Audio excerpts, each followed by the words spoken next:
I mean, we're just gotten to our halfway point. First time Coach Izzo pops out at practice. It's great to kind of see him, kind of congratulate him on the year. And I know our guys were excited at the end to be able to love him up. Like I said, finished practice 8. Feel good with where, what the first 8 practices have looked like. It's not perfect, but a lot of guys getting reps. You can see steady improvement. The install is getting to the point where it's about peaked. We're not going to double up the second half of the spring, so they'll get more reps at the same stuff the back half of spring, and looking for that steady improvement. I think the energy, enthusiasm for 8 days has been there, and so kind of like a lot what I've seen so far. I asked Brian about this the other day, but when you do go through the install, knowing the portal, knowing the machinations of it, how much do you try and dial back? How much do you kind of keep it steady as you go? Yeah, it's not a huge consideration in my mind. I mean, I think we're invested. These guys, we're not going to hold things until late.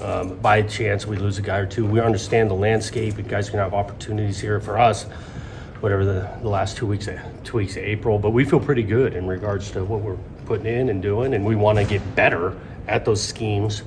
And so, we want reps at it in April, digest it through the summer, and then August. Ryan said on offense that ahead of where you were last year, which makes sense.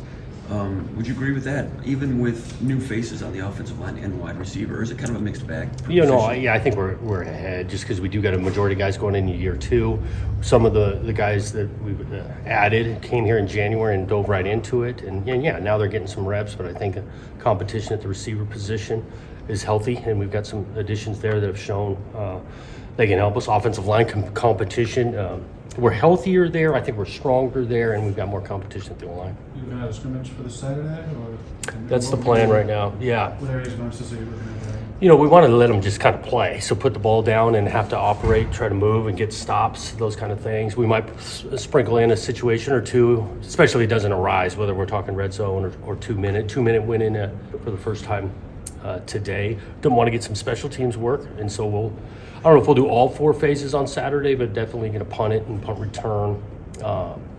And give them it'll be our second opportunity for them to tackle and then carry the ball while you're getting tackled. And that's an always important piece. Outside of the football element, all the things, but the leadership that Aiden Childs can show this season, what do you need from him in that regard? Yeah, he continued growth. Being on his game to start, understanding that he needs help around him, but he's got to start with himself, which he's done. I think that room is really healthy. Alessio had another nice day today. I think the addition of Coach Boyer in regards to having a second voice with Coach Lindgren with the offense has helped, and so Aiden specifically, but it's more of that group and then that side of the ball. With Nick being the guy who really emerged as a freshman last year, I guess what's the next step for him this year? Whether it's refining route running, it is. He's got some detail to continue to clean up, whether it's his alignments, his stems, separation.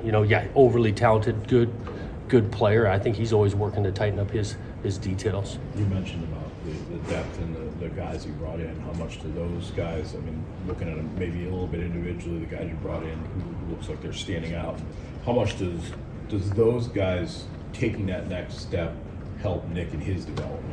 Yeah, well, specific to Nick, the receiver position, Martin Kelly's had a good 8 days. Made another couple nice plays today.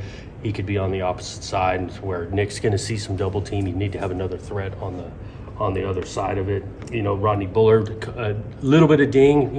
Hasn't been full all 8 days, but he's done some good stuff. Evan Boyd has come over here and really he was running with the twos today. He's made consistent plays, knows where he's going. Those are a couple highlights. You mentioned that Omari Kelly is doing well, specifically without giving away scouting information, but what do you like? Playing the ball in the air. He's had a couple contested catches, especially in the red zone. Been able to separate on a couple double moves, and so you need some skill set over there to separate contested ball because we think he'll see a decent amount of one-on-one matchup. Do you feel like you've got like a nice diversification of style of wide receivers, some speed, some size? And Yep. In regard to size, speed, quickness, right, and then maybe a little bit of length, and you want to be able to blend that. Obviously, ask them to also be physical, whatever their physical attributes are.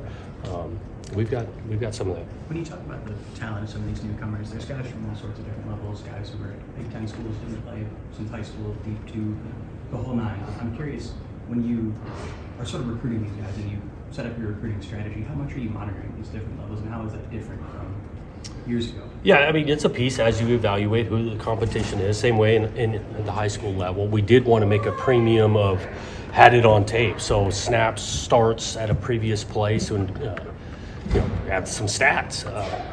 And the majority of the guys that we were able to get do have experience in college football and playing it. And that's what we're counting on. How are things looking at the run game when you guys are able to go live in those previews? Solid, it's always early on, and we're playing some solid defense, and we get some depth up front. Linebackers are playing, so it's a little hit and miss, but we've had some good reps in there. It's important, I think, to live tackle for the running back position to kind of be able to evaluate that. And so that'll be an emphasis on Saturday to exactly see where this run game's at. Any early impressions with Elijah Tolliver?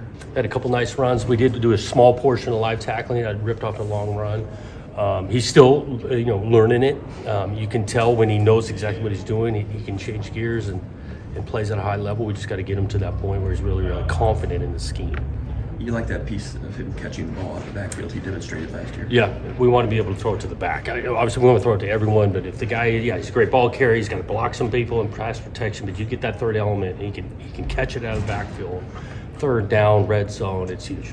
With the kicking situation, how has that developed, and like a live scrimmage setting, Right. put a little more pressure on him? Actually, we got a rep today in the 2 minute of actually a live kind of field goal. Those guys have been competing. We're charting it. They're working at it. I can see that thing playing all the way out through August. When did you meet John Boyer? I know he's with you at Oregon State, but when did you guys meet? Yep. So it was after our first year at Oregon State. Our quality control coach got another job, and we were actually lingering in him, kind of knew of each other.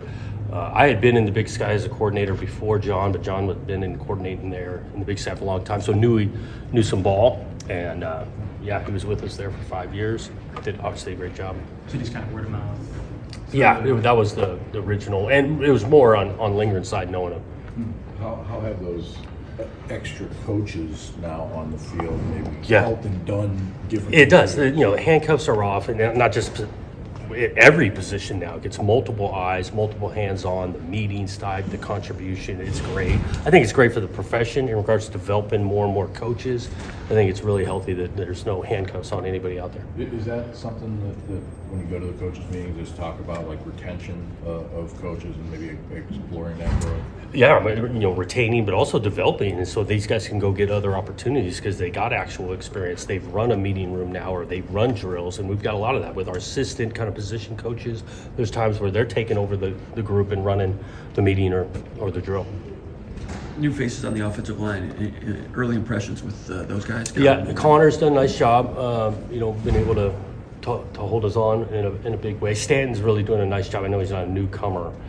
Luca, a little bit of advantage, kind of had a good idea on the scheme, is brought a voice to that room that's been really, really nice. So Luca and Connor kind of stand out newcomer-wise. You mentioned Stanton. Is he trying right side also, or is he sticking? Pretty much at left. He's pretty comfortable. He's playing at a high level there, so we're not moving there yet. You have new center situation. Matt's done well. Center, that's a little bit more, making all the calls and all that. We're pleased with where he's headed. You go with the tight end position when you got a lot of guys back and have experience. Yep. Hopefully you stay healthy for that spot. Where can that go this year? How much can that help you? Yeah, health is a big part. With Parachek not getting a ton, and counting on him this summer to be full go. Mike and Jack had a touchdown pass today. Those two guys, their experience, you throw in Parachek, those three guys, we feel like we can do a lot on offense with that. When you talk about Luca's voice, I'm curious how much of not to call it a rarity, but I guess how rare is that with linemen to have that sort of personality? Yeah, maybe a little rare on the just being newcomer, right? New to the group that's pseudo-established, a lot of guys back. And some of it's because of the way he comes across, and he's not about himself. He's just trying to energize others. He's complimenting others, bringing them along. He's been great. On defense at that nickel position last year, Gross was there and Snow played there in the 4-3. Who are some of the guys? Up in the air, Aude's getting some reps over there. DT's getting some reps over there. James Blue, but those guys have a nice job. We got a lot of rotation going on in the secondary, so it's not locked in on a single guy, which we don't want it to be. Because there's some safeties that can slide down there too, right? Yeah. Nakai can play nickel. He's done a decent some of it this spring too. With Tatum coming back, how's he been maybe integrating and physically, and then kind of using him a lot of different places. Yeah, physically he's been moving, no hit limitations, and he is athletic, safety, nickel, physical player. I'm kind of excited to see him kind of live tackle on Saturday. You seen anything with the pass rush that's giving you encouragement so far? Yeah, coming along. You know, JT's been, around it. We're getting a decent amount of interior games, giving us problems on the offensive side, and so that's been nice to see. Some new faces on staff too. How's that transition going? Yeah, like the James Adams addition, experience. I think he's connected well with that group already. Him and Blue hand in hand. Obviously Rossi overseeing it, but I've liked, and Rossi's verbalized to me the addition. Just watching James operate, and I feel good there. We talked to speak with Boyer. He's comfortable with that offensive staff, the scheme already, and he had some relationship with Aiden, so that was kind of stage was set. How you doing? You enjoying this football stuff? I kind of am, man. It's nice to get back into it. I love getting into the meetings, watching our coaches coach, the players interact. I like seeing a play go in a meeting in the morning and then it gets executed on the field. I kind of like the way we're practicing in regards to, like, we're competing, but we're competing with each other, not against each other. And for 8 days, these guys have been working together to do that, trying to, the iron sharpens iron. One more thing. What kind of things did you get done today? You mentioned 2 minutes, but what was on the menu? Yeah, we did some kind of inside run in regards to team. The individual to start, always about that. Then we got into some team drill and one-on-one, the receiver DB. Did to 2 minute. We finished with the kind of a mix down, so first, second, and third down.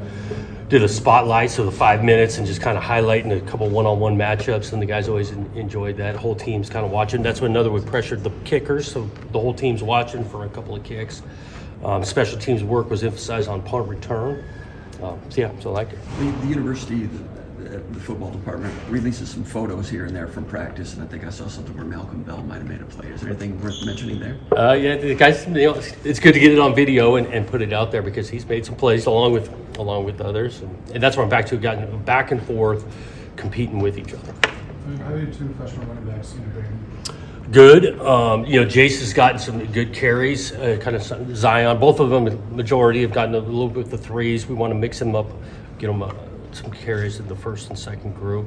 Both of them, when they get the balls in their hands, can go. Thanks, Coach. Thank you. Thanks, guys.